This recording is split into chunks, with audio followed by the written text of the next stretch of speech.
So I know a lot of people kind of wonder why we choose to do the loop, or what made us think about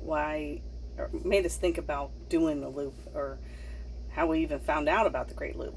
So I'm gonna let you go first because I didn't know anything about it until he came to me and said he wanted to do the loop. For me, the Great Loop is always been a dream to be able to travel and see parts of the U.S. that you cannot get to by car. You get to see nature in different ways that others will never get the chance to see it. And with our previous boats, we would pull into our marina that's now our home port marina in Cincinnati, Four Seasons. And we would see the bigger boats or the Ranger tugs, and I would just kind of dream about it. And now it's our home port, and Four Seasons has been a great place for us, a great home port, great family support there, and some good friends there. So Yeah, but how did you even think about, like, who mentioned Great Loop, or how did you even know that even existed? I just saw a few larger boats with the AGLCA flag on them, and became interested in it. And once I started reading about it, it became more intriguing to me. And I thought, man, this is something I want to do. I want to see the U.S. in a different way. Traveling by car is cool. You can stop at little roadside attractions. But like our journey here, going down the Ohio River, who gets the chance for a river otter to come say good morning to you, or a beaver to come by you and come back around a second time and come up within feet of you just to see what you are, or bald eagles 30, 40 feet above your head looking at you. So for me, it's more of a nature thing, and I wanted to experience that. Now, for me, when he first came just to say that we might want to do the Great Loop together,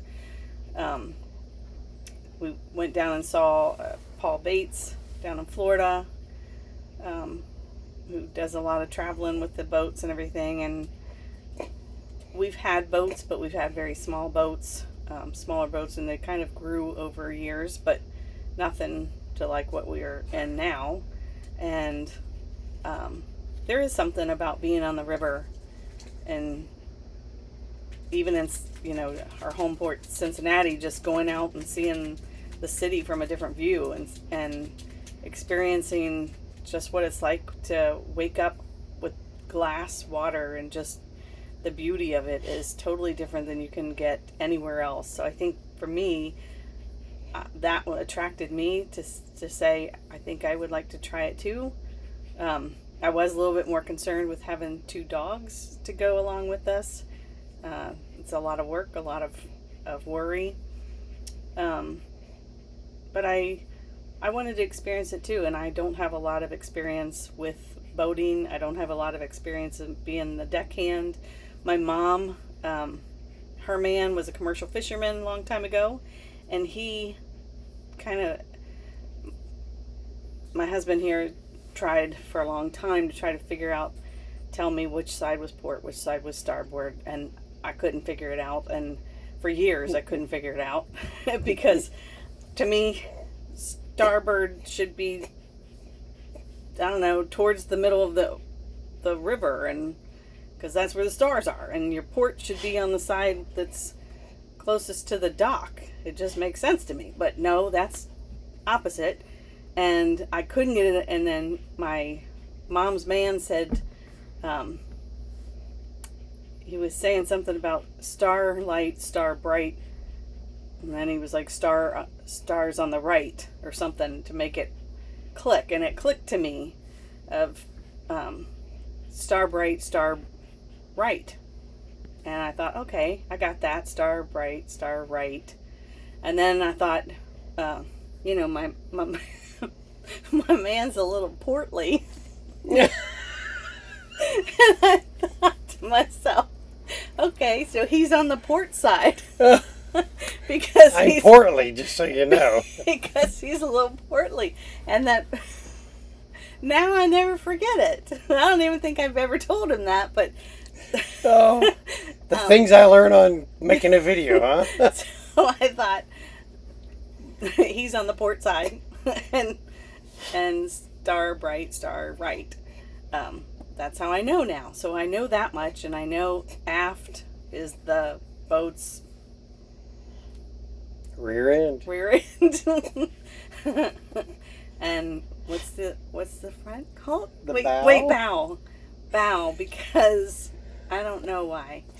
So in the near future, I'm going to yell out general quarters for all you Navy guys that know what I'm getting ready to say to her at that time.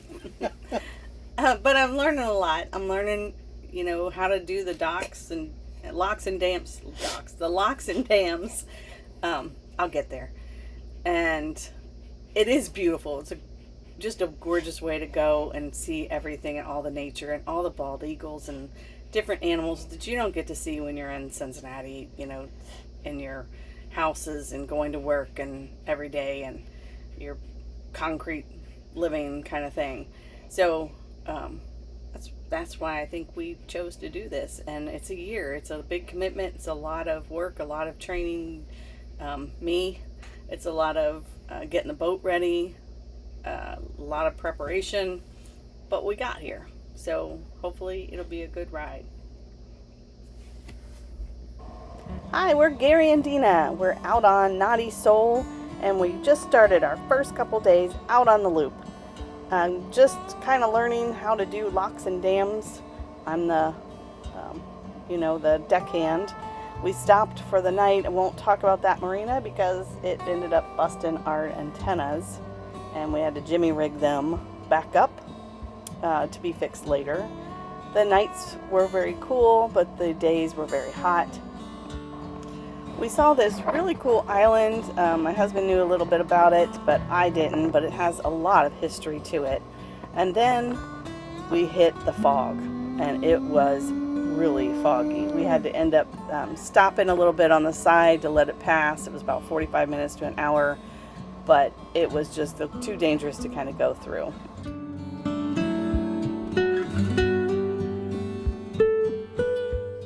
So then we pulled into our second stop, River's Edge Marina in Charleston, Indiana.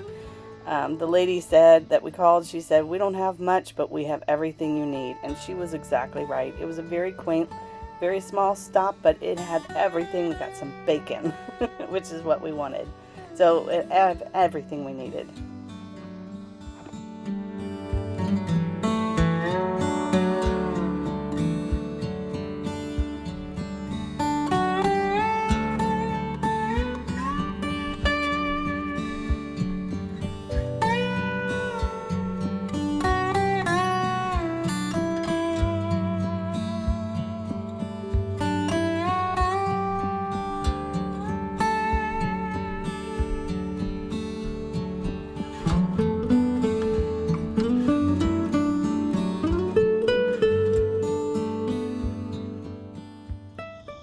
We have a visitor this morning. A beautiful little beaver.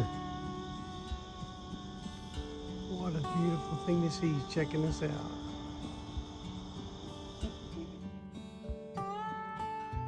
Bald eagle sitting on the rocks of a wing dam.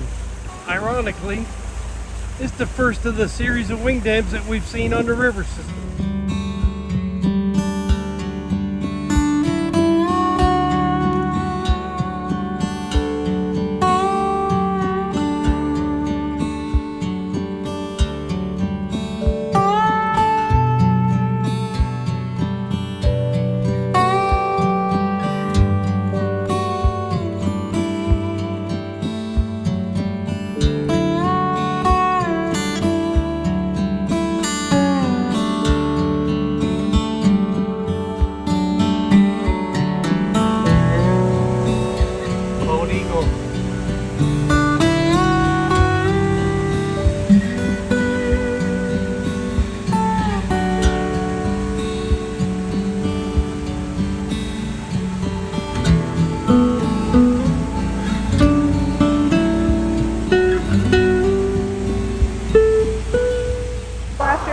255 miles total from Cincinnati to here in Cannleton. We decided to stop, and we ended up staying for 2 days because of bad weather.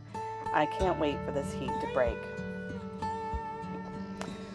So join us next time when we continue on our journey on the America's Great Loop and find out what happens when tragedy strikes. Thanks for watching. See you next time.